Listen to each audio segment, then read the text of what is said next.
wabarakatuh. Perkenalkan, kami dari kelompok Cheers! Yang pada saat ini kami akan menjelaskan tentang asas-asas hukum tata negara Indonesia. kelompok kami yang beranggotakan Halo, nama saya Miftah Titis Hidayah dengan NIM 020 111 8232 8041. Perkenalkan, saya Zinja Satya dengan NIM 02 011 8232 8039. Halo, perkenalkan, aku Miftaulia Ramsen dengan NIM 020 11 38 23 28 469. Saya Novia Di Ramadhani, NIM 02 011 8232 8001. Halo, aku Filza Rosa dengan NIM 02011 2823 28273. Asas Pancasila. Setiap negara didirikan dengan falsafah masing-masing. Indonesia sendiri memiliki falsafah yaitu Pancasila. Hal ini dapat dilihat dalam pembukaan Undang-Undang Dasar 1945. Seperti yang telah kita ketahui bersama, Indonesia memiliki keberagaman yang kaya, dari mulai keberagaman suku, budaya, bahasa, dan agama. Selain itu, pada unsur identitas nasional Negara Kesatuan Republik Indonesia dapat dirumuskan pembagiannya menjadi 3 bagian, yaitu identitas fundamental, yaitu Pancasila sebagai falsafah bangsa, 2 identitas instrumental sebagai Undang-Undang Dasar 1945, identitas alamiah yang meliputi negara kepulauan dan pluralisme dalam suku, bahasa, budaya, dan agama. Sehingga dengan demikian jelas bahwa Pancasila menjadi landasan fundamental, falsafah, dan ideologi bagi bangsa Indonesia. Baiklah, di sini saya akan menjelaskan asas yang kedua, yaitu asas negara hukum. Jadi, setelah Undang-Undang Dasar 1945 itu diamandemen, ditegaskan dalam pasal 1 ayat 3 bahwa negara Indonesia merupakan negara hukum. Mana sebelumnya itu hanya tersirat dan diatur pada penjelasan Undang-Undang Dasar 1945. Nah, asas negara hukum atau Restat itu cirinya yang pertama adanya undang-undang dasar atau konstitusi yang memuat tentang hubungan antara penguasa dan rakyat. Yang kedua, adanya pembagian kekuasaan, diakui dan dilindunginya hak-hak kebebasan rakyat. Ciri khas daripada suatu negara hukum atau Restat adalah yang pertama adanya pengakuan atas hak-hak asasi manusia dalam segala bidang, yakni dari bidang politik, ekonomi, sosial, kultur, dan pendidikan. Yang kedua, adanya peradilan yang bebas dan tidak memihak. Yang ketiga, adanya legalitas dalam hukum dalam semua bentuknya. Yang keempat, adanya undang-undang dasar yang memuat ketentuan tertulis tentang hubungan antara penguasa dan juga rakyat. Yang terakhir, adanya pembagian kekuasaan atau distribution of power. Selain konsep Restat, kita juga mengenal konsep the rule of law. Nah, konsep the rule of law ini dapat ditinjau dalam 2 arti. Yang pertama, rule of law dalam arti formil, dikenal sebagai suatu kekuasaan publik yang tersistem dan terorganisir, di mana ini memiliki suatu tindakan dan perbuatan atau kaidah-kaidah hukum yang didasari pada hierarki suatu perintah yang lebih tinggi. Unsur rule of law dalam arti formil meliputi perlindungan terhadap HAM, setiap tindakan pemerintah harus didasari oleh perundang-undangan, distribution of power, dan adanya peradilan administrasi yang mandiri. Ada rule of law dalam arti material, merupakan dialogis yang mencakup suatu ukuran terhadap hukum baik dan hukum tidak baik. Hal ini meliputi yang pertama, kesadaran dan ketaatan warga masyarakat terhadap hukum yang ditetapkan oleh yang berwenang.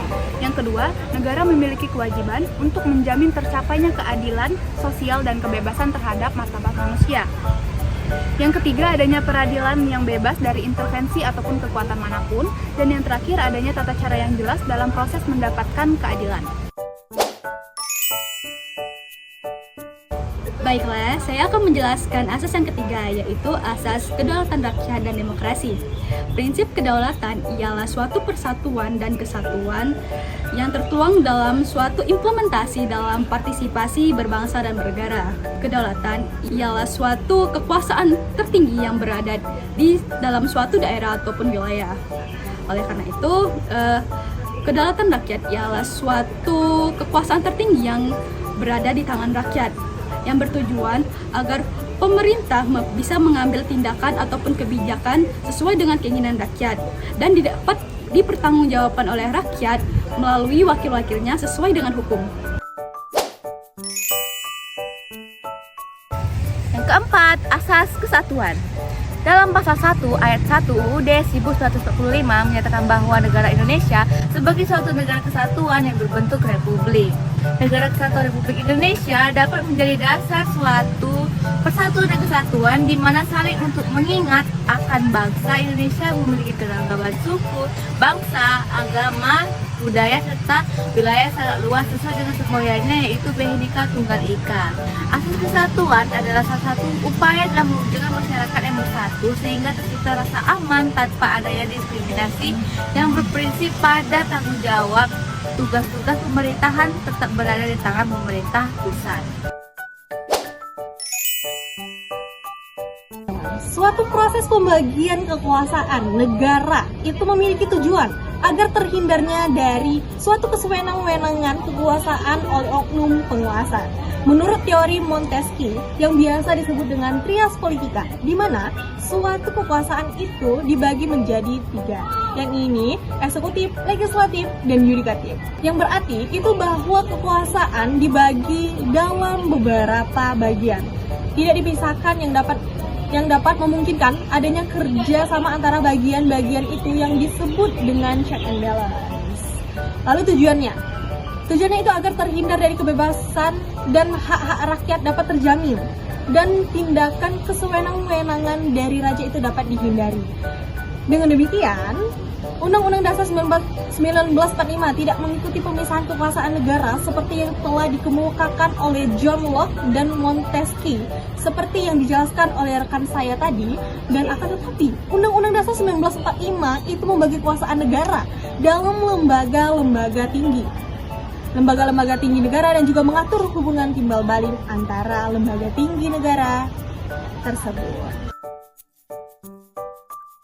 Nah, teman-teman, setelah penjelasan panjang dari kelompok kami, kesimpulan yang dapat kita ambil adalah asas-asas hukum tata negara adalah prinsip dasar yang mengatur penyelenggaraan negara dan menjadi landasan utama dalam organisasi kekuasaan negara. Seperti yang sudah kami jelaskan tadi, di Indonesia memiliki beberapa asas yang umum digunakan.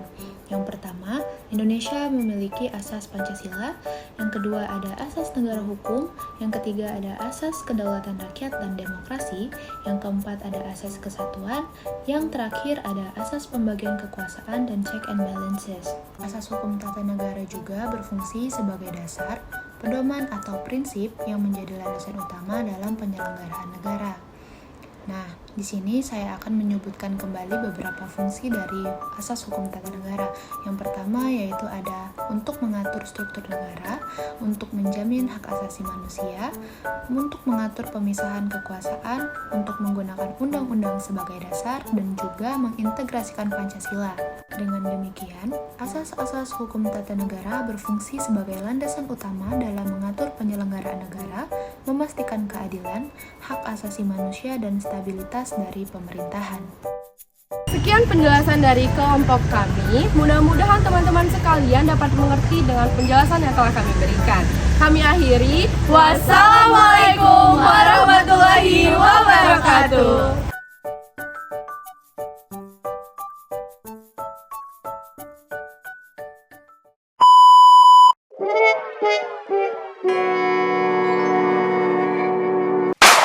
Hukum Tata Negara Indonesia. Stay tune. Sekian penjelasan dari kelompok.